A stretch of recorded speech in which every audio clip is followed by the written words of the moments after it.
시편 119편 121절부터 128절까지 개역성경으로 같이 읽어보겠습니다. 내가 공과 의를 행하여 싸우니 나를 압박자에게 붙이지 마옵소서. 주의 종을 보증하사 복을 얻게 하시고 교만한 자가 나를 압박하지 못하게 하소서. 내 눈이 주의 구원과 주의 의로운 말씀을 사모하기에 피곤하니이다. 주의 인자하신 대로 주의 종에게 행하사 주의 율례로 내게 가르치소서. 나는 주의 종이오니 깨닫게 하사 주의 증거를 알게 하소서. 저희가 주의 법을 폐하여 싸우니 지금은 여호와의 일하실 때니이다. 그러므로 내가 주의 계명을 금곧 정금보다 더 사랑하나이다. 그러므로 내가 범사에 주의 법도를 바르게 여기고 모든 거짓 행위를 이루어하나이다. 아멘. 시편 119편 126절에는 그렇게 말씀합니다. 저희가 그들이 주의 법을 폐하여 싸우니 지금은 여호와의 일하실 때니이다. 저희가 주의 법을 폐하여 싸우니 지금은 여호와의 일하실 때니이다. 제가 한 달 전인가 그 넘어선가 서울 집회에서 듣는 기도의 위험성이라는 설교를 했어요. 물론 여러분들 대다수는 그 설교를 아마 카페에 올려놔도 안 들으셨을 줄로 압니다만은 듣는 기도의 위험성이라는 설교를 했어요. 듣는 기도라는 것은 한국교회에 굉장히 유행하는 컨셉 중에 하나입니다. 하나님의 음성을 듣는 것. 그런데 하나님의 음성을 듣는 것, 그 듣는 기도의 위험성을 설교를 했는데 누군가가 저에게 그런 글을 보냈어요. 목사님 성경적이지 않습니다. 목사님이 틀렸습니다. 그런 이야기를 하는 거예요. 목사님은 왜 성경에서 많은 사람들이 듣는 기도 했다는 것을 부인합니까? 그렇게 이야기하면서 공격을 하더라고요. 근데 그 양반이 하나는 알고 둘은 모르는 거예요. 저는 좀 깊은 걸 이야기한 거예요. 깊은 걸 이야기해요. 저는 하나님의 음성을 들으라고 계속 설교해왔고 하나님의 음성을 듣는 방법들을 저는 설교를 해왔어요. 어떻게 성령의 감동이 오고 어떻게 성령의 인도하심이 오고 실제 삶 속에서 어떻게 하나님의 음성을 듣는가를 설명해 왔단 말이에요. 그러나 문제는 하나님의 음성을 바르게 듣는 걸 알지 못하고 듣다 보니까 사실은 하나님을 빙자한 누구의 음성을 듣게 돼요? 귀신의 음성을 듣게 돼서 인생이 파멸돼 버리고 무너져 버린 사람들 너무 많이 봐오고 있는 거예요. 그것 때문에 이제 이게 지금 하나님의 음성을 바르게 들어서 복된 삶을 살고 은혜의 삶을 살고 문제가 해결되고 하나님의 사랑을 누리는 복된 삶을 사는 사람들도 있는 반면에 오히려 또 많은 사람들은 귀신의 음성을 듣고 살면서 하나님이라고 생각해서 인생과 삶이 파멸되고 무너진 사람들이 많다 이거예요. 그래서 그런 부분에서 듣는 기도, 그런 부분에서 내 중심적으로 내가 하나님께 물어가지고 내가 듣고자 할 때에 들을 수 없다는 이야기죠. 내가 하나님보다 높은 사람이 아니기 때문에 내가 누군가에게 물으면 사람은 나와 대부분이 동등하기 때문에 대답을 해주겠지만 내가 하나님께 하나님 이건 뭡니까? 그럴 때 하나님 이건 뭐다라고 말씀하시는 경우는 드물다는 것이죠. 저한테 성경적이지 않다 그랬는데 봐보세요. 구약에 선지자들 듣지 않았습니까? 그랬어요. 아니 들었어요. 묻고 들었어요. 그럼 묻고 들었어요. 그러면 우리들은 구약의 선지자는 믿음이 아주 성장한 사람들. 영적인 갓난아이가 선지자가 될 수 있어요? 없어요? 없죠. 그러면 구약시대 때에 이 선지자들이라고 하는 사람 가운데 진짜 선지자가 많았어요? 거짓 선지자가 많았어요? 거짓 선지자가 많았어요. 이 아합 왕 때 엘리야 선지자도 아니면 그 잘못된 것 말하자면 나쁜 일만 애언한 미가야 선지자가 있었을 때도 하나님의 선지자라고 하는 사람들이 400명인가 모였어요. 그래가지고 잘못된 예언을 했어요. 하나님 뜻이라고. 이게 선지자가 400명이 넘게 모였는데 그 가운데 바른 선지자는 딱 하나 있었어요. 미가야. 딱 하나 있었어요. 이방인의 선지자도 아니고 이방인의 말하자면 사술사 그러한 선지자도 아니고 하나님의 백성이라고 하는 선지자 가운데 참된 선지자는 항상 극소수였어요. 그러면 그래서 어떨 때는 예레미야 같은 선지자가 행하는 것을 가지고 막 때려버리기도 했어요. 어떤 자기가 참된 선지자라고 생각하고 믿어서 언제 하나님이 니한테 말씀했냐? 나한테 말씀했다. 그리고 네가 말한 건 거짓말이다. 그렇게 해버리는 경우들이 아주 많아요. 거짓 선지자들은 기득권을 차지했고 거짓 선지자들은 정치력을 가지고 거짓 선지자들은 힘을 가지고 돈을 가지게 됐어요. 물론 그때의 하나님의 백성들은 그 거짓 선지자를 볼 때에 많은 경우에 참 선지자로 여기고 알았어요. 참 선지자로 여기고 알았어요. 예수님 당시에 바리새인들이 선지자의 자리에 모세의 자리에 선생의 자리에 앉아서 말씀을 가리키는 사람들이었는데 그 사람들은 말씀을 잘못 가리켰어요. 그러나 그때의 유대인들은 하나님을 섬긴다고 했지만 잘못 가리킨 말씀을 바른 말씀으로 받아들였어요. 왜 그러면 거짓 선지자가 만들어졌느냐 그것이에요. 그들도 하나님의 말씀을 들으려고 그랬을 거 아니에요. 물었을 거 아니에요. 성경을 봤을 거 아니에요.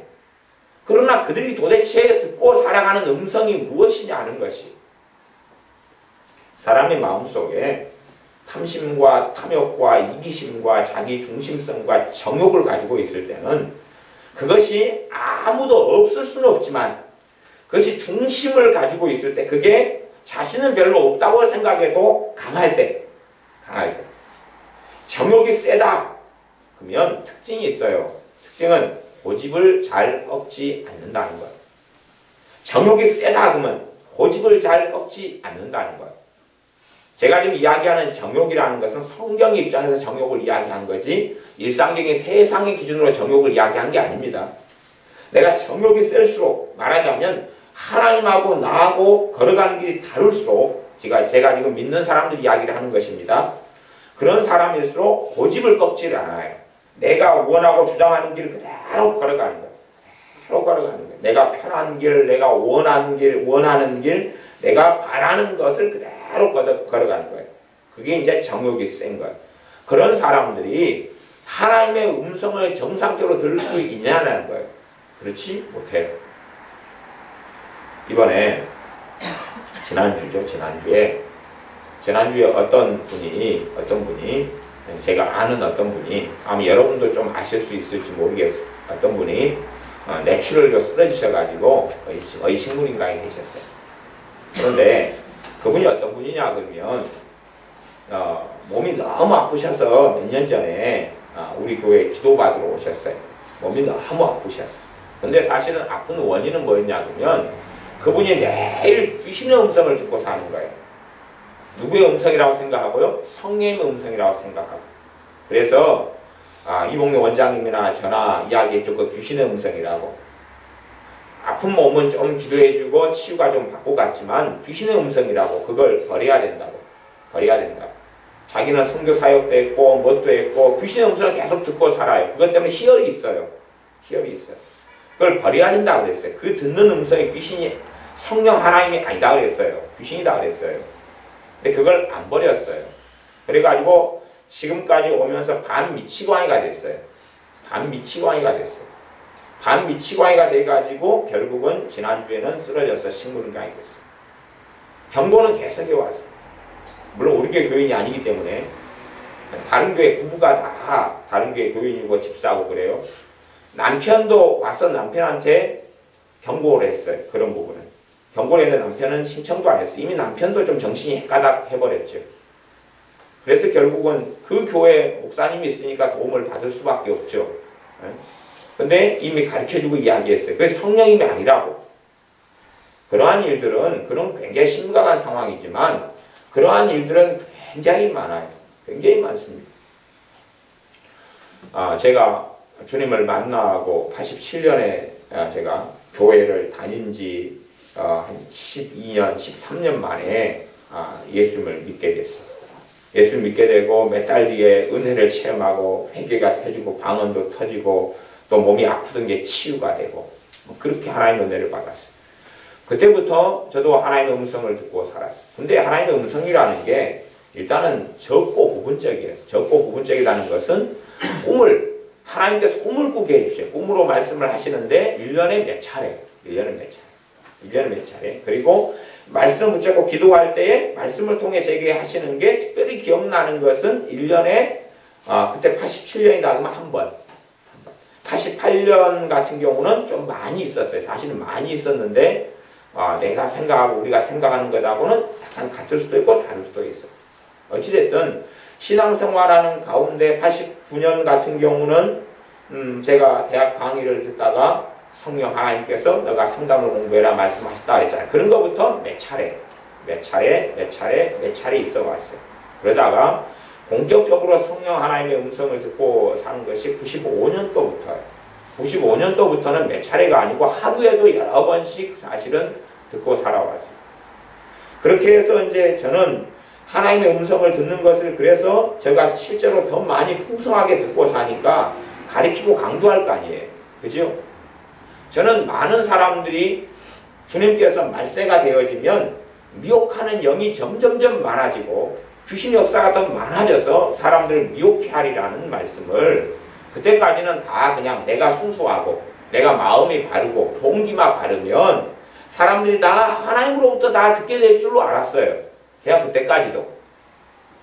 그러다가 본격적으로 2000년이 넘어서가지고 제 신앙의 연수로 하면 어찌됐든 한 13년, 15년 또 교회 다닌 연수로 하면 그래도 가뿐히 뭐 20, 30년 이런 게 된 다음에 신자들의 삶 속에서 그들이 정말로 많은 경우에 성령의 음성이 아니라 자기 영의 음성이나 귀신의 음성을 듣고 살면서 인생이 파괴되고 무너지는 것들을 많이 보았어요. 그걸 미혹의 영에 대한 설교로 제가 많이 다루기도 했어요. 그런 부분을 어떻게 다루느냐, 그런 부분을 어떻게 잘못 듣게 되느냐 하는 것, 그런 위험성을 이야기한 것이죠. 그리고 점점 듣는 기도, 묻는 기도를 통해서 하나님의 음성을 통해서 실제로 성령 하나님의 음성이 아니라 귀신들의 음성을 듣고 사는 사람들 너무 많이 봐오기 시작한 거예요. 그게 심각한 경우도 있고 아주 경미한 경우도 있고 섞여버린 경우도 있고 그래서 그런 부분에서 단단한 식물로 듣는 기도의 위험성을 서울 집회에서 설교를 했어요. 근데 그분은 이제 아주 아마 신앙이 기초적이거나 기본적이지 않은가 싶어져요. 그러니까 성경에는 다윗도 듣고 살았고 선지자도 듣고 살았고 그런데 왜 목사님은 듣는 기도를 반대합니다. 내가 반대한 게 아니고 듣는 기도를 반대한 게 아니고 그에 대해서 잘못된 귀신의 음성을 얼마든지 듣고 살 수 있다는 것이 갈라디아 3장에 보면 사도 베드로가 갈라디아 교회에 가서 사고를 쳤어요. 사고를 쳐서 사도 바울이 직접적으로 베드로 사도를 불러놓고 아주 책망을 했어요. 그러면 가보세요. 베드로 사도가 잘못했어요. 아주 복음에 심각할 정도로 잘못을 했어요. 아주 심각한 잘못을 했어요. 그러면 사도 베드로 정도 같은 예수님의 수제자고 성령 충만한 사람이니까 하나님의 음성을 이미 듣고 사도 바울이 이야기하기 전에 자기 잘못을 알고 있어야 돼요? 몰라야 돼요? 알고 있어야 되죠. 그냥 보통 교인도 아니고 사도 정도 되면 알고 있어야 돼요. 근데 모르고 있단 말이에요. 모르고 있어요. 공개적으로 책망을 심각하게 받고 그게 성경에 기록될 정도로 알지 못해요. 고린도 교회는 초대교회예요. 사도 바울이 말씀을 오랫동안 가르쳐서 세운 교회예요. 고린도 전서에는 고린도 교회가 얼마나 은사들이 많았는지 예언도 풍성했고 방언도 풍성했고 은사가 얼마나 많았는지 이야기하고 그럼에도 고린도 교회가 얼마나 타락했는지 죄가 많았는지 그렇게 이야기해요. 고린도 교회는 초대교회예요. 초대교회. 그런데 교회가 심각한 잘못을 범하고 있는 것에 대해서 사도 바울의 바울서신을 통해서 책망을 받았지 그 교회 교인들이 하나님의 음성을 듣고 깨달은 것이에요? 아니에요? 아니잖아요. 하나님의 음성을 듣고 주의 종들이 지도급들이 리더급들이 깨달은 게 아니란 말이에요. 그래서 고린도 교회가 파당이 생겼어요. 바울파, 아니면 나는 예수님파, 나는 베드로파, 나는 아볼로파. 그 잘못된 파당을 가지게 되면 니 왜 그러느냐 그럴 거 아니에요. 가보세요. 우리 동네 큰 교회, 저쪽에 가면 1000명 가까이 되는 큰 교회가 몇 년 동안 예배당을 서로 나눠가지고 장로님파, 목사님파가 계속 싸웠어요. 그래서 이쪽 기도회 할 때는 저쪽 하는 사람들 공격하고 저쪽 기도하는 사람 이쪽을 공격했어요. 그러면 믿는 사람이 살아가면 하나님의 음성을 다 바르게 듣는다 그러면 누군가가 진실을 듣고 이야기할 거 아니에요. 누구가 틀렸다. 근데 문제는 이쪽에도 음성을 들었는데 아랫동네가 틀렸다. 왜? 그쪽에는 3층에서 예배드리고 기도를 하거든요. 이쪽에는 지하에서 하거든요. 위파, 아래파가 있단 말이에요. 아래파에서도 소위 신령하다는 사람들이 윗동네 틀렸다. 윗동네에서 신령하다는 사람들이 음성을 들었는데 아랫동네 틀렸다는 거예요. 최소한 둘 중에 2개가 다 거짓말이든지, 왜? 대부분의 싸움은 양자의 잘못이 있잖아요. 그잖아요. 아니면 하나가 옳다 그러면 하나가 틀렸을 거 아니에요. 확률은 무조건 50% 이상이 잘못된 음성이에요. 그런 일들은 비일비재하게 벌어져요. 초대교회 성령 충만한 교회가 베드로 사도가 잡혀서 죽게 됐어요. 헤롯 임금에게서 사형 선고를 받았어요. 감옥에 착고를 차이고 잡혀 들어갔어요. 베드로 사도가 살아나기 위해서 막 간절히 기도했어요.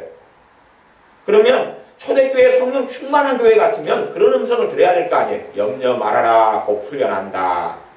아무도 못 들었어요. 아무도 못 들어요. 못 듣고 어쨌든 기도의 응답을 통해 천사가 와서 베드로 사도를 풀어줘가지고 베드로 사도도 꿈인 줄 알았어요. 그래가지고 감옥 밖에까지 다 끌어냈어요. 그래서 이제 가라. 그리고 천사가 하니까 그때야 동네 밖에 나오고 길가에 나오니까 베드로 사도가 정신이 확 든 거예요. 아이고 얼른 군사들이 보기 전에 얼른 도망가야지. 그래가지고 기도하는 교인들이 모여있는 곳에 얼른 갔어요. 그래서 새벽녘이겠죠. 문을 두드리면서 내가 왔다고 하니까 사람들이 뭐라는 줄 아세요? 베드로 사도 풀어주세요. 기도한 사람들이. 내가 왔어요. 두드리니까 그때 딴 사람들 다 기도하고 있었고 꼬마 계집종 하나가 왔는데 로데라는 계집종 하나가 다 왔어요. 문 열어주려고. 두드리니까 짬밥이 안 되니까 나와가지고 두드리니까 베드로 사도의 소리예요. 베드로 사도가 나다 그런 거예요. 나 풀려났다. 이게 로데라는 아이가 문 열어줄 정신이 있는 게 아니고 지금 기도하고 있는 사람들에게 얼른 갔어요. 가가지고 베드로 사도님이 풀려났어요. 그 이야기한 걸 문은 안 열어주고. 그러니까 그걸 듣는 사람들이 뭐냐 그러면 네가 정신이 나갔다 그랬어요. 자신들은 베드로 사도가 풀려나기 위해서 기도했잖아요. 그런데 계집종이 베드로 사도님 왔어요. 하나님 응답해 주셨어요. 그러니까 네가 미쳤다. 베드로 사도가 이미 죽어가지고 그 천사가 왔는가 보다. 그 영혼이 왔는가 보다. 그런 식으로 생각을 했어요. 안 믿었어요. 안 믿어요. 자신을 풀려나게 달라 기도해놓고. 그러면 초대교회 성령 충만한 교회가 요즘 스타일에서 듣는 기도, 듣는 음성을 들었다면 다 맞아. 우리는 성령 충만한 초대교회지. 베드로 사도 풀려났지. 응답 받았어. 나도 응답 받았어. 아니면 물으면 될 거 아니에요. 샬라. 누굽니까? 베드로다. 와, 환영해요. 성경에 그런 식이 되지 않아서 제가 성경적으로 사도행전 같은 경우에 지금 시기에 듣는 기도, 지금 시기에 묻는 기도로 사도들이 응답받아서 성령 충만한 사도들이 전도를 했다면 되지 않을 상황들을 제가 성경을 가지고 설명도 해왔다 그 말이에요. 근데 사람들이 제가 성경적이지 않다고 당신은 너무 체험적이라고 이야기하니까 오히려 그 양반의 무체험이 어리석은 거라고 저는 보여진다 그런 말이에요. 저는 듣는 기도 주님께 지금도 말씀하지 않는다는 게 아니라 지금 어느 때보다 주님께서 말씀한다는 걸 많이 이야기하고 성령의 음성을 이야기하고 성령이 인도받아 사는 걸 이야기하고 어떻게 감동을 통해 말씀하시는데 그 감동이 어떻게 옳은가 틀린가를 설명한다는 말이죠. 그러니까 사람들이 아주 쥐꼬리만큼 조금 알아가지고 물론 제가 설교하는 거나 제가 경험한 것이 온전하지도 않고 또 전체 면을 다루지 않기 때문에 너무 극단적인 이해나 극단적인 생각으로 치우치는 것은 아주 경계해야 됩니다. 그럼에도 불구하고 이 듣는 기도 위험성이라는 게 단단한 식물이고 그 가운데 그것 때문에 인생이 파멸되어 버리는 사람을 아주 많이 보아왔어요. 제가 그런 사람들을 보아온 것은 2000년이 넘었어요.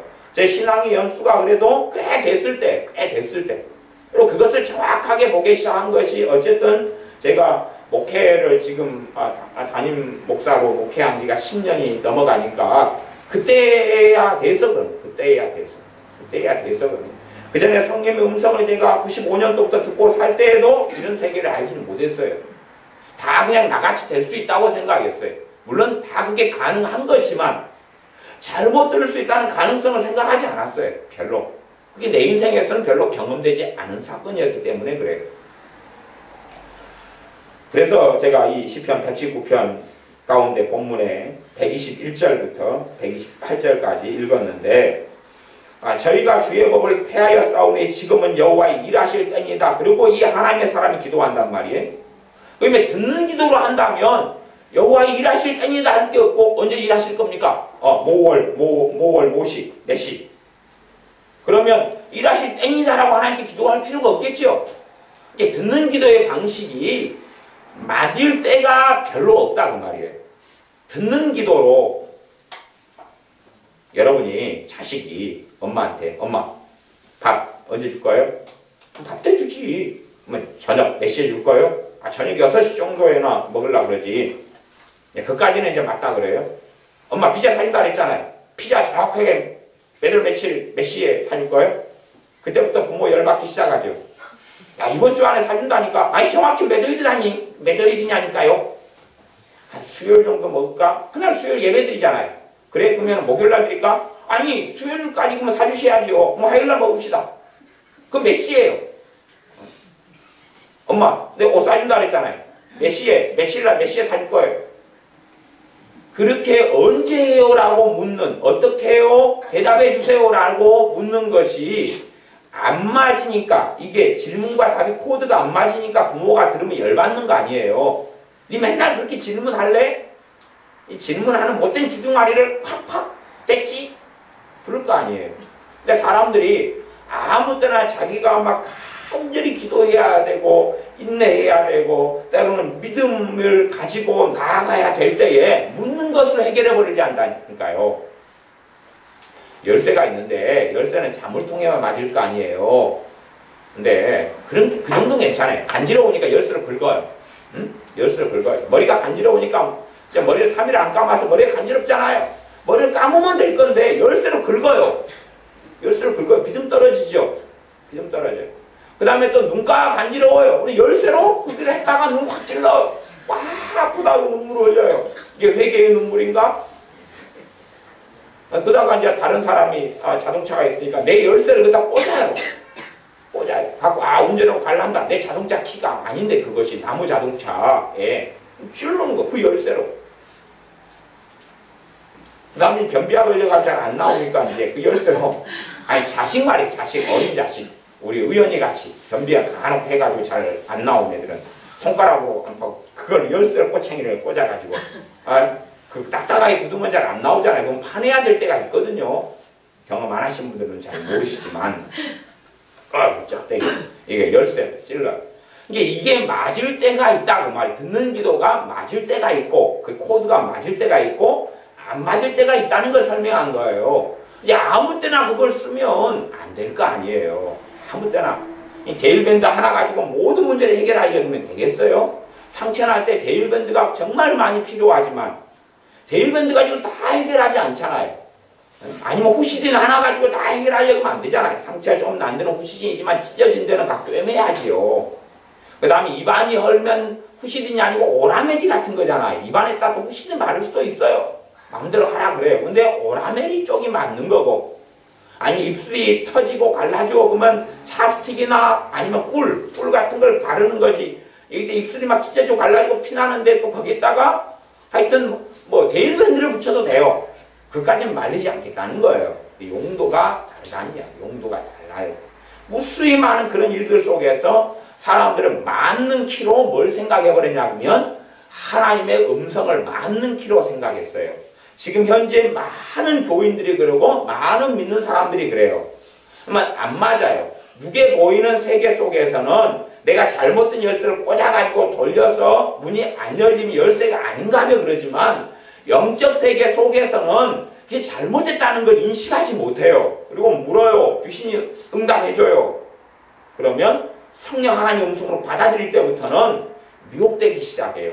너희가 영들을 다 믿지 말라 그랬어요. 주님께서 이제 오실 때 가까워지고 올수록 미혹하는 자가 많아지고 영들을 다 믿지 말라 그랬어요. 그래서 어떻게 하면 분별하는가를 설명하고 가르쳐주는 것이 히브리서 5장에는 장성한 자들은 지각을 사용함으로 선악을 분별하는 자들이니라 그랬어요. 봐보세요. 장성한 자들은 지각을 사용함으로 선과 악을 분별한다 그랬어요. 선과 악을 분별한다 그랬지 하나님의 음성이 들려와서 이건 선, 이건 악, 이건 선, 이건 악. 오 주여, 선입니까 악입니까? 선. 오 주여, 또 새로운 일입니다. 선입니까 악입니까? 악. 그러는 게 아니라 지각이 생기고 지혜가 생기고 통찰력이 생기고 명철이 생겨서 이거 악이구나, 이거 선이구나 분별한단 말이에요. 그럼 여러분의 자식이 엄마 지금 밥 먹을까요? 그래.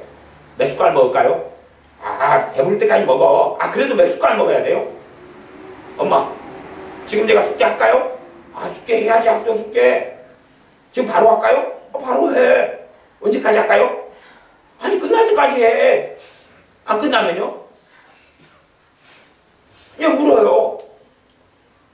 묻는 것을 그게 바르냐 그 말, 그게 바르냐 그 말이. 엄마 이거 뭐예요? 아니 어려서 몰라요. 이 크레용이라는 게 있어요. 크레용이 있어요. 크레용을 몰라요 아이가. 엄마 이거 뭐예요? 물으면 그게 크레용이지. 그럼 뭐 하는 거예요? 그림 그릴 때 쓰는 거지. 그래요 엄마? 제가 엄마도 그림 잘 그리니까 얼굴에 항상 그림 그리잖아요. 저도 엄마 얼굴에 그림 그려줄게요. 크레용으로. 그래가지고 20살이 됐어요. 크레용을 가지고 왔어요. 엄마 이거 뭐예요? 물으면 확 받아버려야 돼. 네? 놔둡니까? 스케치북을 가지고 왔어. 엄마 이거 뭐예요? 네? 기억 써가지고 왔어. 20살짜리가. 엄마 이거 뭐예요? 그러는 거예요? 아니면 그때는 다 알고 있어야 돼요? 알고 있어야 돼요. 알고 자기가 분별하고 있어야 되죠. 길가에 가서 애가 1살짜리에 똥을 주먹는 것은 봐주지만 길가에 가서 20살짜리가 똥을 주워가지고 개똥을 주워왔어. 엄마 내가 희한한 걸 봤네. 길 가다가 하고 이거 차려준 것 같아. 주물럭주물럭해져 이거. 냄새도 많이 안 나. 엄마 이거 뭐야? 개똥을 가지고. 엄마 이거 뭐야? 그러면 확 받아버려야죠. 네? 그걸 놔둡니까? 분별해야 될 거 아니에요. 그 나이 되면 그 이야기를 하고 계시는 거예요. 근데 20살 돼가지고 엄마 이거 뭐예요? 하나님 이거 뭐예요? 30살 돼가지고 하나님 뭐예요? 개똥이니라 떼치 더러운 거 찌치 버려라. 30살 돼가지고 하나님 이거 뭐예요? 개똥이다니까. 아니 하나님 그러시겠냐고요. 그런 거에서 사람들이 문제가 계속 생겨나는 거예요. 계속 생겨나는 거예요. 그런 부분이 아니다고 이야기하는 거예요. 용도가 아니다는 거예요. 용도가 아니에요. 그래서 이 하나님의 사람은 이 소위 말하면 그때에 이 선지자급에 속하는 이 하나님의 사람이 시편 119편이라는 방대한 분량을 써가지고 하나님의 말씀에 주목해라고 한 거예요. 하나님의 말씀에 주목해라고. 이 로고스 66권 말씀에 주목하라는 거예요. 이게 선지자가 하나님의 음성을 안 듣고 산 게 아니란 말이에요. 안 듣고 산 게 아니에요. 또한 하나님의 음성, 하나님의 말씀을 듣고 산 것이 성경의 구약이든 신약이든 많이 나왔지만 사실은 그것은 많은 체험이 아니었어요. 많은 체험이 아니라는 것은 특별한 사건 때 말씀하시는 것들을 기록해 놓았다는 이야기. 그것이 모여 있으니까 항상인 것처럼 보일 뿐이에요. 일상생활 속에서는 거의 없었다는 이야기. 없다가 특별한 상황, 특별한 일 속에서 하나님께 묻고 선지자를 통해서 말씀하신 것이에요. 근데 우리는 그것을 확대 해석해서 일상생활 속에서 내가 하나님께 어느 것이든지 물으면 하나님은 응답해 주실 것이라는 착각을 하고 있다고 말이에요. 성경의 선지자들이 하나님께 음성을 듣고 말씀을 들은 것들이 많이 기록되어 있지만 특별할 때잖아요. 특별할 때. 특별한 일들 속이잖아요. 특별한 일들 속에. 그런데 그것을 우리는 일상적으로 생각해서 내가 과거의 선지자보다 더 믿음이 좋다고 착각하는 거죠. 실제로 신자의 삶 속에는 구약의 선지자하고 그리스도인은 좀 달라요. 달라서 모든 그리스도인은 하나님의 음성을 듣고 살 수 있어요. 그러나 그러나 성숙한 그리스도인이, 주님을 많이 닮은 그리스도인이, 믿음이 충만한 그리스도인이, 성령 충만한 그리스도인이 바르게 들을 수 있고 바르게 분별할 수 있어요. 그렇지 않은 경우는 조심해야 되지. 부엌 칼이 작으면 어른은, 엄마들은 지혜롭게 사용할 수 있어요. 그러다가도 간혹 손을 자르죠. 고기가 부족해서.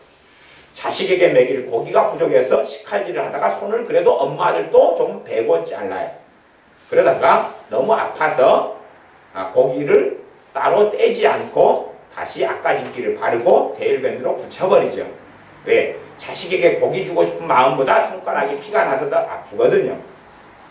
그런데 갓난 어린아이가 식칼을 도대체 제대로 얼마나 사용할 수 있느냐 하는 것이, 그럴 수 없다는 것이죠.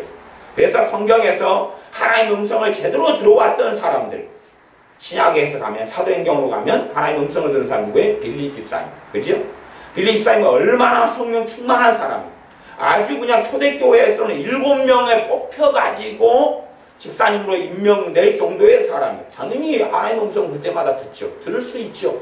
물론 모든 상황과 모든 때에 들었다는 건 아닙니다. 그다음에 베드로 사도 듣고 살았던 게 나오지요. 근데 많은 경우에 듣는 방법이 여러 가지였어요. 단지 어떤 음성의 스타일이 아니라 비몽사몽 간에 환상 이런 것 하고, 그 다음에 어떨 때 말씀하시는 것을 듣기도 했어요. 이게 막 섞였는데 실제로 그의 인생의 특별한 상황들 속에 그 음성을 들은 게 중심으로 기록되어 있다는 사실이에요. 하지만 사도 베드로가 못 들을 때도 아주 많았다는 것이 또한 문제가 된다, 그런 말이죠. 사도 바울이나 바나바 사도도 그래요. 2차 전도여행을 시작하려고 바나바 사도의 조카 마가의 일 때문에 대판 싸워요. 그 바울 사도와 바나바 사도가 굉장히 싸워요.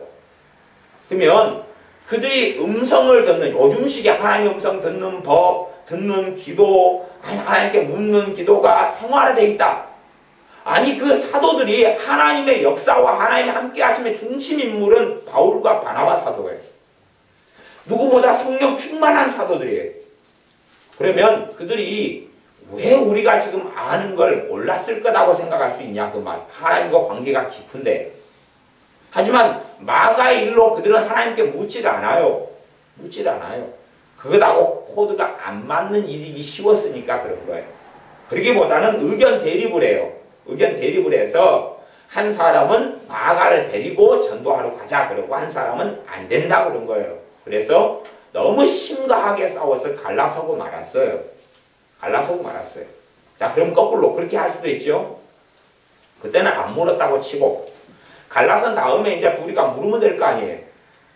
물으면 다 하나님께로부터 성령 충만한 사도들이니까 대답이 같겠어요? 틀리겠어요? 같을 거 아니에요. 같으면 무조건 합쳐야 될 거 아니에요. 영이, 철이, 크로스. 합쳐야 될 거 아니에요. 그런데 한 번도 합친 적이 없어요. 그렇다는 이야기는 결국 그에 대해서 하나님의 음성을 듣지 못했다는 이야기예요. 아니면 혹 들었다면 둘 중에 한 명은 너무나 완악하고 강팍했다는 이야기죠. 근데 우리가 성경에서 바나바 사도 같은 경우는 정말로 마음이 온유하고 정말로 좋은 사람이라고 성경에 기록되어 있어요. 사도 바울이야 두말할 필요가 없는 거죠.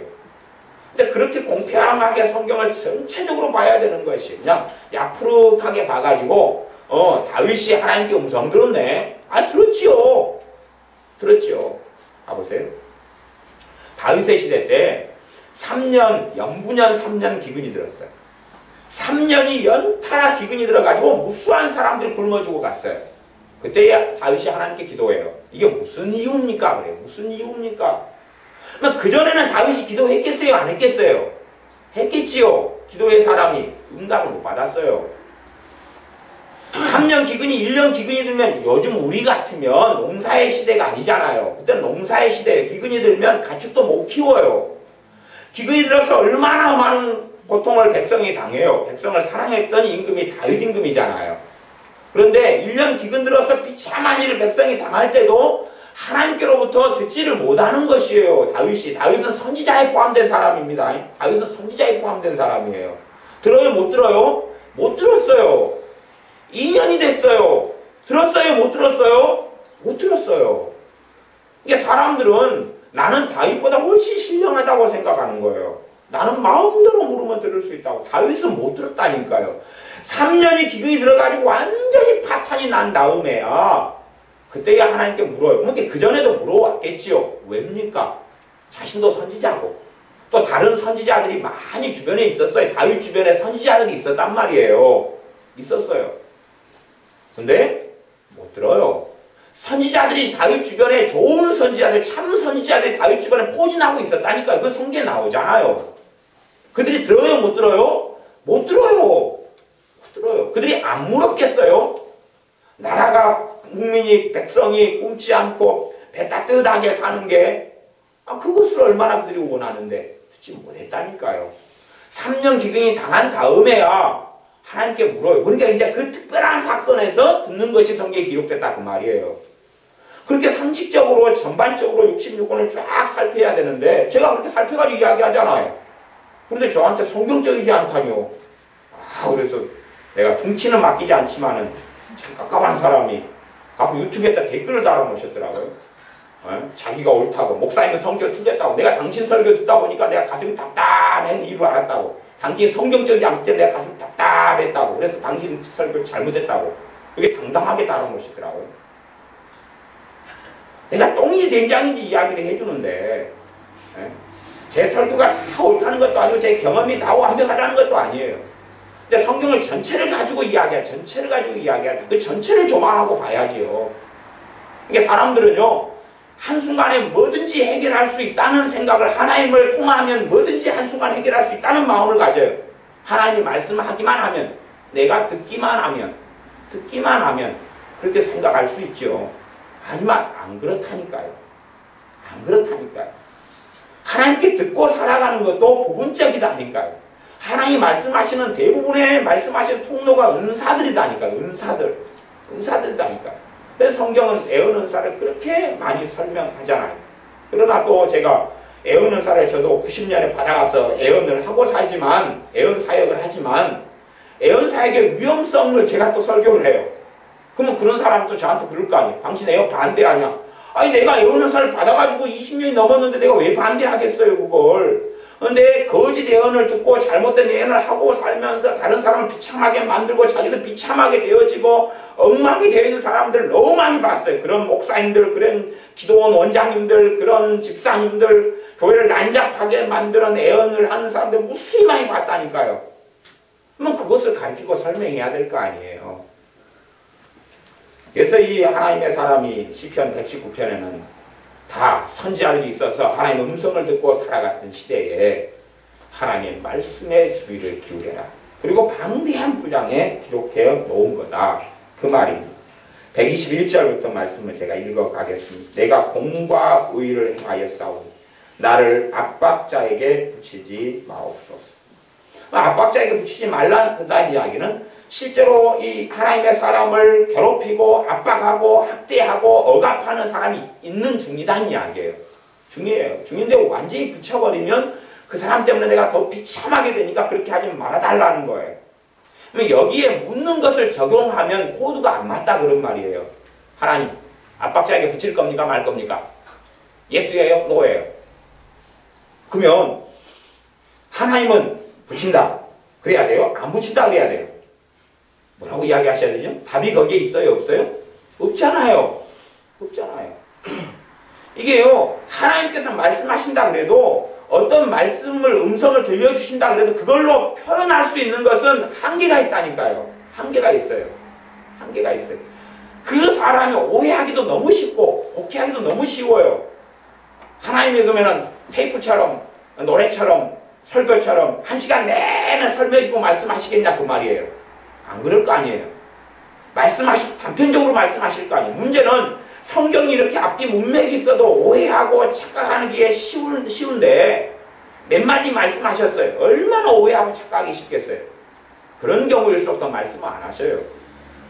하나님, 아니 압박자가 나를 괴롭히니까 우리가 하는 질문은 그럴 거 아니에요. 언제까지예요? 하나님이 그래 3월 25일까지다. 3월 25일 자정까지만 버텨라. 그러면 그게 맞는 이야기가 되겠냐고요. 그게 그러면 자기는 3월 25일 자정까지 울고 통곡하고 절망하고 아니면 입을 뒤집어 쓰고 자고 놀고 그러면서 3월 25일 자정가 되면 해방이네. 그게 맞겠냐고요. 도대체 무슨 음성을 기대하죠? 압박자가 언제까지 하나님 나를 괴롭혀요? 나가 언제까지 이래야 돼? 대부분 질문은 그럴 거 아니, 이 상황 속에서. 너무 괴롭고 힘드니까. 하나님 언제까지 이래야 돼요? 그럼 답이 있어요, 그게요? 그게 자식들이. 엄마, 내가 언제까지 공부해야 돼요? 그러면 부모가 그 뜻이 있겠냐? 그러죠, 공부는. 제가 언제 잘까요? 잠은 자. 숙제 안 났으면 하고 자고. 뭐 그러는 거 아니겠어요? 그것만 표현하기도 쉽진 않아요. 실제로 그래서 부부 사이에도 커뮤니케이션, 대화를 서로 이해를 못해요. 이해를. 전달했는데 상대방이 이해를 못해요. 그래가지고 서로를 타달 때들도 많이 있어요. 그래서 피드백 대화를 해야 될 때들이 있다 그런 거예요. 피드백 대화를. 상대방이 이거 부엌에 가서 해주소. 그러면 당신 부엌에 가서 나한테 이렇게 해달라 그랬지? 그러면 그래 해줄게. 그렇게 하면 피드백 대화라 그러는 거예요. 저기 내일 모레 저녁에 누구랑 만나기로 했는데 당신 내일 모레 저녁에 누구랑 만난다고? 언제 만난다고? 그렇게 해야지. 내일 모레 저녁에 누구랑 만나기로 했는데 그래? 그러면 이제 사람 생각하잖아요. 그러면 나도 같이 가야 된다고? 아니 말고 내가 만나러 가니까 저녁 혼자 먹으라고. 이제 그렇게 말이. 아니면 이제 내일 모레 누구랑 만나기로 했어? 그러니까 이제 어떻게 알아보고요? 니도 나와, 당신도 나와. 그래서 그날 꽃단장 해가지고 가려는데 당신 나오지 말라고. 우리끼리 모여가지고 노는데 당신 왜 나와? 혼자 밥 먹으라니까. 당신이 언제 그랬어? 내가 어저께 내일 모레 친구들하고 모임 있다고 이야기했잖아. 그게 나 나오라고 한 거 아니야 당신? 꽃단장 했다니까. 남자끼리 모였는데 왜 나와? 서로 커뮤니케이션이 안 된다 그 말이에요. 왜? 누가 하나 이야기하고 서로 자기식을 생각하니까. 사람의 대화도 그런 판국에 하나님이 뭔가를 말씀하셔도 그에 대한 오해와 곡해는 굉장히 많을 수 있어요. 그래서 아예 화면으로 말씀하시자. 화면으로. 그게 뭐예요? 꿈과 환상. 꿈과 환상. 그렇게 스토리를 가지고 이야기해도 또 오해가 있다 그 말이에요. 얼마나 꿈을 이상하게 해석할 사람들이 많은데요. 그게 제가 꿈 해석하는 것을 가지고 또 설명을 옛날에 설교로 몇 년 전에 한번 하고 그런 적이 있어요.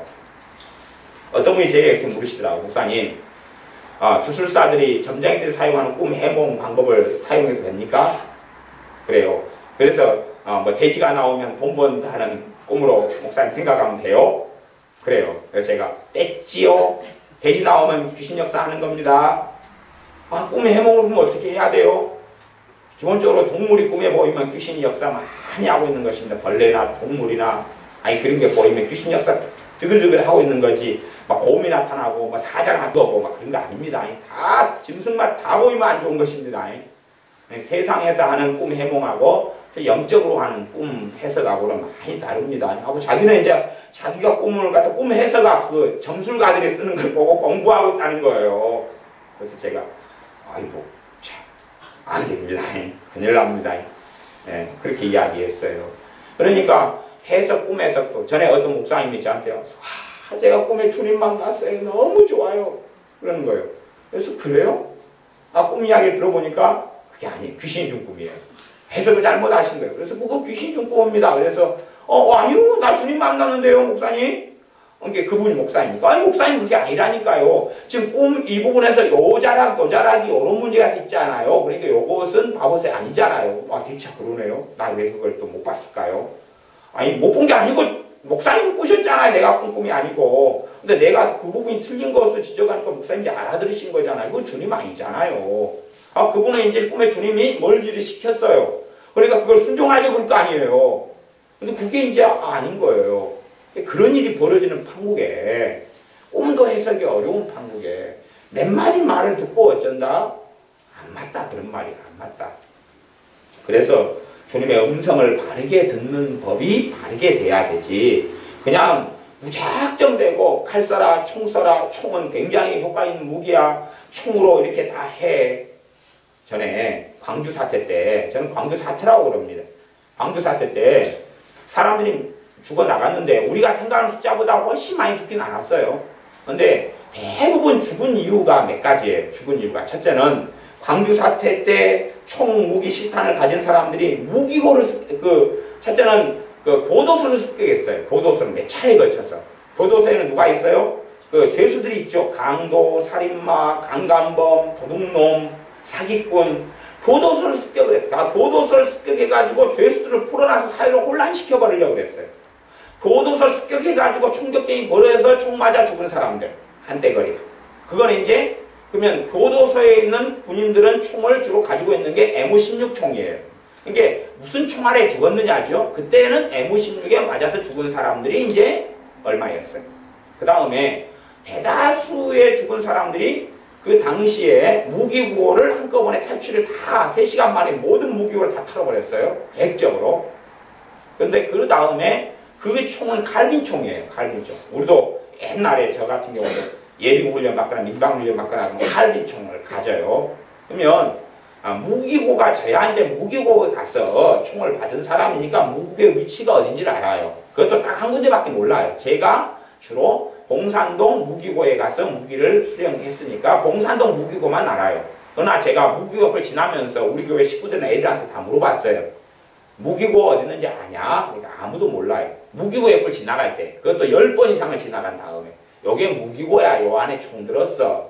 제가 가르쳐줬지. 요 안에 총 들었어. 가르쳐줬어. 몰라요. 보통 사람은 알 수가 없다고 말이에요. 어쨌든 많은 사람들이 뒤통수 같은데 칼빈총에 맞아 죽었어요. M16 군인들의 총이 아니라 칼빈총에 맞아 죽었어요. 그 다음에 오발사고, 총을 어린아이에게 중학생들한테도 다 나가줘서 실탄이랑 다. 왜? 사회에 혼란을 가져와야 되거든. 그 배우회가 누가 있겠어요 도대체? 배우회가 누가 있을까 생각해. 사회 중학생들 13살, 15살들에게 총 나눠주고 다이아몬드 나눠주고 TNT 나눠줬다니까요. 왜 그렇게 하겠어요? 정상적인 사고를 가진 민주화 혁명을 일으키는 사람이 어린애에게 총 주겠어요? 총알 주고요? 그러겠어요? 안 그러겠어요? 안 그러겠죠? 그래서 서로 간에 총을 가지고 우리 군대에 있을 때도요. 총 사격할 때 되면 다 위로 올려요. 철저하게 위로 올려요. 총만 내리면 한 따까리예요. 큰일 나. 왜 그러냐면은 이게 위로 올려야 되는데 이렇게 내려가지고 이렇게 하면 탁 쏴버리면 그래서 탁 맞아 죽는데 총기를 항상 총구는 하늘로, 총구는 위로, 총구는 위로 그래요. 그 다음에 이것은 이제 자동, 반자동 이런 걸 스위치가 있어요. 총에는. 그렇게 하는데 그걸 어린아이들이 가지고 다 많이 맞아 죽었어요. 그 다음에 차량을 무수히 많이 아시아나 자동차 같은 데 탈취를 했어요. 많은 차를 탈취했어요. 운전면허가 없는데 마음대로 몰고 다녔어요. 사람을 날려 죽였고 그 다음에 전복대가 도로에서 전복돼 가지고 수십 명이 죽었어요. 대부분 죽은 사람들은 그 이유거든요. M16 총알이 죽은 사람 몇 명이 없어요. 그러니까 사람들은 그 실체, 그건 이제 빼도 박을 수 없는 자료가 다 나왔어요. 몇 명이 어떻게 죽고 몇 명이 어떻게 시체가 다 검시하고 전부 다 데이터가 나왔어요. 그건 모든 사람이 부인할 수 없는. 그것만 봐도 도대체 많은 것을 시체만 확인해도 검시가 됐고 부검됐고 어느 총알에 죽었고 총에 칼에 찔려 죽였어요. 칼에 찔려서. 칼에 찔려 옆구리에서 칼에 찔려 죽였는데 사실은 특공부대 같은 것이 칼을 이렇게 장착하고 있는 건 별로 없거든요. 그리고 대검이 사람 몸에 잘 들어갈 줄 압니까? 진짜로 칼이 들어갈 것 같아. 대검은 그런 게 아니거든. 대검은 단단한 주조 같은 걸 만들어가지고 사람 몸에 찔러도 힘을 줘가지고 총검수할 때 되면 꽉 찔러야지 들어가는 거지.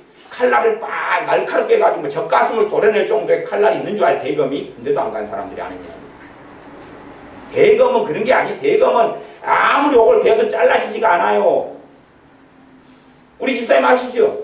대검 모르세요? 대검? 그래서 대검을 갖다 멀리 가지고 그냥 꽂는 장난이나 치는 거예요. 꽂아가지고 총에다가만 찡기고. 대검은 날카롭질 않아요. 그렇게 만들어지질 않아요. 정신 나간 어떤 애들이 이제 대검을 갈아요. 막 나를 갈다가 보면 나중에 재물검사나 나중에 검사에 걸려가지고 영창 가거나 한따까리 해요. 대검은 날카롭게 유지를 못한다 그 말이에요. 다 군대 많이 갔다 왔으니까 알 거 아니에요. 그러니까 그런 것처럼 이 하나님께로부터 음성도 이 어린아이에게 총 맡겨주지 않는다니까요. 그걸 쏴가지고 무슨 일이 벌어지겠냐 그 말이에요. 정상적이면 그런 일이 벌어지지가 않아요. 그래서 이 하나님의 사람이 나를 압박자에게 붙이지 마옵소서. 내가 공과 의를 행하였습니다. 공과 의를 행하려면 하나님 보시기에 공의를 행하고 공의, 하나님 보시기에 올바른 것을 행했다. 그러려면 하나님 보시고 올바른 걸 행하려면 뭘 알고 있어야 되냐 하면 말씀을 알고 있어야지만이 돼요. 하나님 말씀을 모르고서는 하나님의 말씀대로 올바른 공과 의를 행할 수가 없어요. 공과 의는 하나님의 뜻을 행하는 거죠. 112절 주의 종을 보증하사 복을 얻게 하시고 교만한 자가 나를 압박하지 못하게 하소서. 주의 종을 보증해 달라고, 주의 종을 보호해 달라고, 주의 종을 지켜달라고. 근데 왜 그렇게 기도하냐고 하면 이 하나님의 사람은 말씀이 좋아서 말씀에 따라서 공의, 하나님이 기뻐하시는 공의로운 길을 행했다고 이야기하는 사람이기 때문에 그러한 사람이 하나님께 복을 얻게 달라고 기도합니다. 123절 내 눈이 주의 구원과 주의 의로운 말씀을 사모하기에 피곤하니이다. 우리는 이런 사람이 돼야 됩니다. 주의 구원을 사모한다는 것은 여기서 구원은 영혼이 구원받아 천국 가는 걸 이야기하는 게 아니고 삶의 현실적인 절망과 문제와 낙심과 전쟁과 위협에서 건진받는 것을 이야기해요. 여기서는요.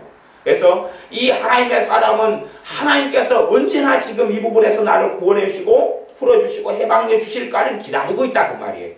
사람을 의지하지 않고 주의 구원, 하나님의 구원을 기다리고 있다.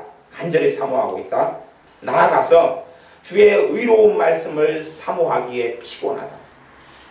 피곤할 정도로 하나님의 의로운 말씀을 사모한다는 것이. 어떤 면에서는 사람 다 농사짓고 육체노동을 하고 살 때니까 우리가 다 알잖아요. 저도 굉장히 그럴 때는 힘들더라고요. 야간에 공장에서 일할 때 야간에 13시간 반을 공장에서 일하고 나면 아침 8시 반 되면 그날 주일 같은 때 되면 주일날 예배를 11시 예배를 가는데 비몽사몽간이에요. 야간 근무를 일주일 야간 13시간 반씩 하고 주간하고 야간하고 주간하고 야간하고 그래요. 비몽사몽간이에요. 정신이 없어요. 야간 주간은 월급 그래도 공장에 70만원, 67만원, 70만원, 72만원 들어요. 공장에. 그런 데서 일했다니까요. 근데 그것도 또 월급을 몇 달씩 떼먹고.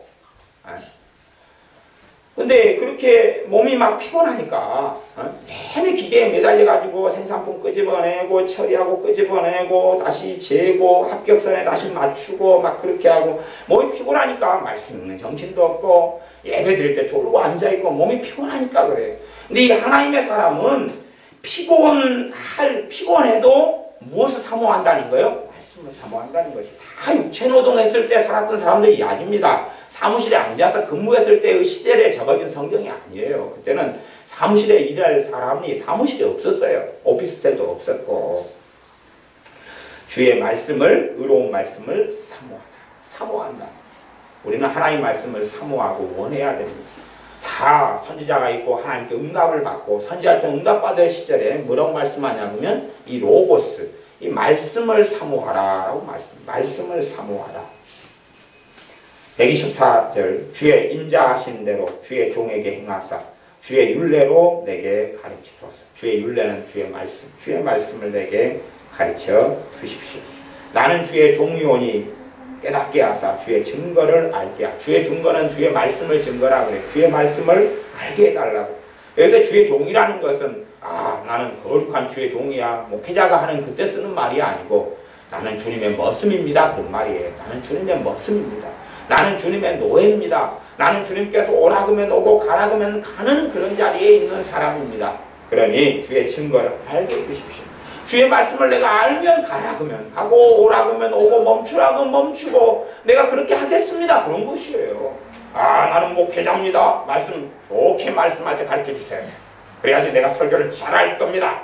그런 이야기를 하고 있는 게 아니다. 똑같은 성경을 읽어도 상히 해석을 잘 못하면 이상하게 생각을 하게 됩니다. 126절 저희가 주의 법을 폐하여 싸우니 어떤 사람들은 이 악한 사람들이 주의 말씀을 폐해버려요. 말씀을 덮어버리고 필요 없다, 안 본다, 무시해버린다 그래요. 지금은 여호와의 일하실 때입니다. 그러므로 내가 주의 계명을 금 곧 정금보다 더 사랑하나이다. 주의 말씀을 우리는 사랑하고 사모해야 됩니다. 주의 말씀을 사랑하고 주님을 사랑하는 것하고 주의 말씀을 사랑하는 것은 하나이지 뗄 수 있는 게 아닙니다. 하나님을 사랑하는 것과 하나님의 말씀을 사랑하는 것은 뗄 수가 없어요. 누가 어린 아이가 아니면 우리 자녀가 엄마 아빠 사랑해요. 그래놓고 엄마가 야야 심부름 갔다 온나? 싫어요. 엄마 사랑해요. 효도할게요. 야야 음식물 쓰레기 좀 버리고 있나? 싫어요. 엄마가 버려야지 왜 내가 버려요? 엄마 사랑해요. 그러면 그게 이상한 거지요. 부모가 하는 말을 듣고 그것하고 부모에게 하는 효도하고는 아주 뗄래야 뗄 수 없는 거다 그런 말이에요. 근데 하나님 말씀 무시하고 무관심하고 관심이 없고 사모하지 않고 나는 하나님을 사랑한다. 그러면 말씀을 통해 하나님을 알지 뭘 통해 하나님을 아냐 그 말이에요. 하나님의 말씀을 사모하고 말씀을 통해서 우리가 은혜 받고 살아가야 돼. 하나님 말씀이 달콤하고 하나님 말씀이 기쁨이 되고 하나님 말씀이 때로는 아프긴 하지만 즐거움이 되고 하나님 말씀이 내 생명의 양식이 되고 그런 사람의 믿음이 자라가고 성장해가고 그런 사람이 주님 앞에 서게 됩니다. 그러니까 우리가 말씀을 들을 때에 은혜가 좀 없다. 그러면 내가 좀 문제가 있는 사람이 되고 내가 하나님 말씀 듣고 은혜가 되고 은혜가 된다 그러면 내 삶에는 하나님 주신 은혜와 복이 점점점 임하고 찾아오는 사람이 되는 겁니다. 오늘 말씀을 통하여 말씀을 사랑함으로 사모하고 사랑하는 것 그런 사람이 하나님을 사랑하는 사람이 됩니다. 주의 계명을 무엇보다의 금보다 금은 돈입니다. 돈 중에서도 센 돈, 큰 돈, 그냥 목돈이에요. 작은 짜잘한 5만원, 5천원, 1,000원 그런 돈이 아니고 큰 돈이에요. 적금 아니면은 개돈 해가지고 개 타는 그런 돈 같은 걸 이야기하는 거예요. 그런 돈보다 금이 옛날에 금 같은 경우도 금으로 돈을 만들었을 때 금 화물량을 많이 줄였어요. 로마 같은 경우도 로마가 멸망할 때쯤 되니까 그 로마의 금전이 최고 큰 화폐였는데 금 함량을 80%, 60%, 50%, 30%, 20% 뚝뚝 떨어뜨려 버렸어요. 갖고 잡다한 금속하고 섞어가지고 금전이라고 했어요. 그러니까 얼마나 화폐 가치가 떨어지고 얼마나 부패하게 돼버렸겠어요. 그러죠? 왜냐하면 이 금을 가지고 금동전을 만드는데 함유량을 갖다가 30%, 70%에 30% 뚝 떨어뜨리니까 이거 돈을 더 많이 만들 수 있잖아요. 그리고 그 돈을 빼돌리고. 그렇게 하니까. 근데 여기서 정금이라는 것은 거의 99%, 순도 99%의 금을 정금이라고 이야기해요. 순도 말은 100%라는 것은 별로 없습니다만은 어쨌든 그러한 순수한 금. 그러니 이것은 얼마나 가치가 있습니까? 그것보다 더 사랑한다고. 이런 사람을 하나님은 찾으십니다. 하나님의 말씀, 주의 말씀을 듣는 거 말고 이 로고스 이야기야. 로고스를 이야기하는 로고스. 하나님의 말씀에 깊이 있게 바르게 들어갈 때에 듣는 것이 바른지 옳은지를 분별할 거 아니에요. 이게 정말 주님의 음성, 말씀을 통해서 주님을 알아갈 때에 내 양은 내 음성을 듣는다 그랬어요. 요한복음에 주님께서 내 양은 내 음성을 들으며 그랬어요. 정말로 주님의 사람들이 주님의 음성을 듣고 사는 건 지극히 당연한 일이에요. 지극히 당연한 일. 문제는 양이 주인을 똑바로 알아야지 내 주인 음성이네? 그럴 거 아니에요. 말씀이 아니고서는 어떻게 주님을 바르게 아냐 그것이지요. 그러니까 주님을 제대로 알지 못하면서 묻고 듣는 걸 다 믿어버리려고 그래요. 그러니 귀신이 마귀가 내가 널 주님이다. 내가 널 사랑해. 감사해요 주님. 그러고 산다고 말이에요. 그러고 살아요. 그러니 얼마나 끔찍한 사태가 도래하겠냐 그 말이에요. 특별한 일이 없을 때는 문제가 안 되는데 특별한 일이 있을 때 절벽에 벼랑 끝에 섰어요. 한 걸음만 디디면 떨어져요. 내가 너 사랑한다 그랬지. 예. 한 걸음만 앞으로 전진. 예, 감사해요. 한 걸음, 또 살아남았어요. 머리만 깨지고 머리에 붕대 감고 다시 올라가라. 예, 순종할게요. 올라갔어요. 다시 한 걸음 앞으로 다리 부러졌어요. 중요한 상황이 되면 이제 그렇게 된다니까요. 평지에서는 한 걸음 더가 아무 일 없어요. 그죠? 그렇게 훈련을 먼저 시키는 거예요. 똥개 훈련을. 평지에 아무 일 없을 때 한 걸음 더가 아무 일이 없어요. 그러다가 고속도로 가로 끌고 가서 한 걸음 더가 한 걸음 나니까 차고 꽝 부딪혀서 뚝 날아가면서 감사해요. 보험들은 났는데 보험들은 나도 그러는 건 아닙니다. 그런 건 아닙니다. 그래서 주의 계명을 금곧 정금보다 더 사랑하는 우리가 되어야 됩니다. 128절 그러므로 내가 범사의 주의 법도를 바르게 여기고 모든 거짓 행위를 미워하나이다. 거짓 행위라는 것이 세상에서 거짓 행위하고 하나님 말씀에서 적은 거짓 행위가 다릅니다. 왜 다르냐 그러면 하나님 말씀하고 다른 것을 거짓이라고 그러고 거기에 기반한 행동을 거짓 행위라고 그래요. 일반적인 세상에서는 거짓 행위라는 게 사기치고 거짓말하고 이게 거짓 행위예요. 아니 허위 과장 광고를 하는 것 그게 거짓 행위예요. 실제로 우리가 보는 TV의 광고는 대부분 거짓 행위입니다. 그지요? 아니 여자라서 행복해요. 그러면은 진짜냐고요. 그 다음에 그 디오스 냉장고 하나 있어서 너무 좋아요. 행복해요. 뭐 진짜 냉장고 있어서 행복하냐고요. 안 그러죠? 어느 아파트에 있어 베란다에 있으면서 그 아파트에 있으면 꿈 같은 그런 거 아니 좋은 아파트 산다고 행복하냐고요. 그게 어휘 과장 광고다 그 말이. 근데 그 정도까지 용납할 수준이 돼서 방송하는 거지요. 그러나 그런 것을 가지고 거짓 행위라고 그것도 거짓 행위인데 성경에서 이야기하는 거짓 행위는 하나님의 말씀이 기준돼 가지고 하나님 말씀에서 기반하지 않는 행위들을 거짓 행위라 그래요. 그러니 하나님 말씀을 내가 제대로 알지 못하면 거짓 행위를 바르게 알 수가 없어요. 이번에 주간 성경 공부 문제 지난주 문제가 제가 그렇게 문제를 했습니다. 이스라엘에서 가장 짧게 왕노릇한 사람이 누굽니까? 그 다음에 유다에서 가장 짧게 왕노릇한 사람이 누굽니까? 그랬어요. 근데 그 정답은 별로 중요하진 않아요. 왜냐하면 그 정답을 내가 잘 외워도 아무 쓸모가 없거든요. 시험에도 안 나와요. 그러니까 별로 중요하진 않아요. 그런 거예요. 근데 왜 그런 문제를 내냐 그러면 성경의 그런 부분을 관심을 가지면서 그걸 외우라는 게 아니고 그 스토리 흘러가는 것. 어떤 사람이 하나님을 경외해서 왕노릇을 길게 했지. 어떤 사람은 정말 못돼 먹었는데 끈질기고 오래 살아가지고 왕노릇을 길게 했지. 뭐 이런 기본적인 걸 알라 그러지 거기에 나오는 이름이 누구다 뭐다 그런 것은 의미가 없다 그런 말이에요. 그런 거 별로 의미가 없어요. 그래서 하나님 말씀에 대해서 사람들이 생각해요. 예수 믿는 12명의 이름 명단 막 그러는데 그건 별로 그렇게 큰 의미는 없어요. 큰 의미가 없어요. 어느 민족과 전쟁이 있다. 어느 나라 선지자 이름이 뭐다. 물론 중요한 선지자의 이름을 알 때에 도움은 되지만 그러나 어떤 뭐 연도가 얼마다 이게 큰 의미는 없다니까요. 그런 것을 말씀을 안다라고 생각하시면 안 돼요. 이 예루살렘하고 또 짬때 베들레헴하고 거리가 몇 킬로를 가야지 거리가 몇 킬로다 이런 거 별로 중요하지 않다니까요. 그런 거 몰라도 된다니까요. 그러니까 사람들은 말씀을 아는 것은 성경 지식을 아는 거라고 생각해요. 근데 성경 지식이나 정보를 이야기하는 게 아니에요.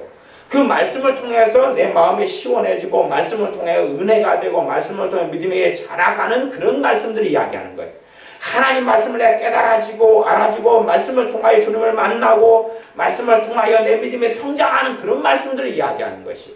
그러지 야 가나안 땅에 7 족속이 있었다. 헷 족속 기르가스 족속 히비 족속 막 이런 거. 왜냐하면 저는 가나안의 7 족속 이름이 성경 문제에 나오고 그랬거든요. 제 신학교 다닐 때는. 그러니까 7 족속을 다 외웠어야 돼요. 12명의 제자는 뭐 그냥 가뿐한 이야기고요. 그런 걸 다 외워야 됐지만 그런 것이 별로 중요하지 않다는 이야기예요. 그런 게 별로 중요하진 않아요. 그런 것은 틀릴 수도 있고 모를 수도 있다. 그 말이. 그것을 성경을 안다 그렇게 이야기하는 게 아니에요. 그렇게 사람들은 그런 정말 별로 의미가 없는 것에 이 생각을 많이 두어요. 누가 몇 년간 왕노릇 했다. 어쨌다. 저쨌다. 어쨌다. 하지만 그런 이야기가 아니라는 이야기입니다. 내가 범사의 주의 법도를 바르게 여기고 모든 거짓 행위를 미워하나이다. 오히려 하나님 말씀을 바르게 여기고 살아가는 그것을 하나님이 기뻐하셔요. 그렇지 그냥 어떤 성경을 읽거나 무슨 걸 보면서 하나님께 발라요 틀려요? 그러면 하나님께 옳아요 틀려요? 그러면 하나님께 책임을 전가하고 살잖아요. 지식이 증가하고 지혜가 증가하고 통찰이 증가하고 명철이 증가해야 되는데 깨닫는 게 많아져야 되는데 사실은 깨닫는 것이 말로 다 설명이 될 수 있어요? 없어요? 다 못 되잖아요. 하나님의 말씀을 깨닫는 것이 중심이거든요. 깨닫는 것을 어떻게 말로 설명을 다 해요? 말씀을 깨닫는 그렇구나. 설명은 잘 안 돼요. 우리가 자식을 가르쳐봐서 알잖아요. 덧셈, 뺄셈, 곱셈, 나눗셈 우리는 다 잘해요. 근데 애를 가르치려고 하면 열받지요. 왜? 내가 깨달았어요. 난 곱셈을 깨달았어요. 나눗셈을 깨달았어요. 근데 가르치려니까 잘 못 가르쳐지는 것이에요. 그래서 가르치기를 잘하는 사람은 또 따로 있어요. 유감스럽게 학교 선생님들 가운데서 잘 가르치는 선생님이 조금 드뭅니다. 나머지는 그냥 혼잣말 막 하다가 말아버려요. 유감스럽게 그러지만 어쨌든 간에 깨닫는 걸 말로 다 설명할 수는 없어요. 근데 사실은 성령님의 역사하심이 많은 경우에 말씀을 깨닫게 하는 거거든요. 말씀을 깨닫게 하는 거예요. 그러니 우리가 생각하는 물론 그런 음성도 있어요. 딸아 내가 너를 사랑한다 그런 음성도 있어요. 근데 많은 깊이 있는 것은 깨달음을 성령님이 주셔요. 근데 그것이 어떻게 말 몇 마디로 영적인 게 설명이 되냐 그 말이에요. 근데 사람들은 듣는 기도, 듣는 것, 하나님의 음성을 듣는 것 그런 것을 그런 중심으로 생각을 해요. 자기 관점에서. 그러면서 잘못된 것을 들어서 인생과 삶이 무너지는 그런 길을 걸어가거든요. 우리는 주님의 사람들은 주님의 음성을 들어야 됩니다. 주님의 음성을 들어야 돼요. 근데 첫 번째 들어야 될 힘은 성경 로고스 66권에서 음성을 들어야 돼요.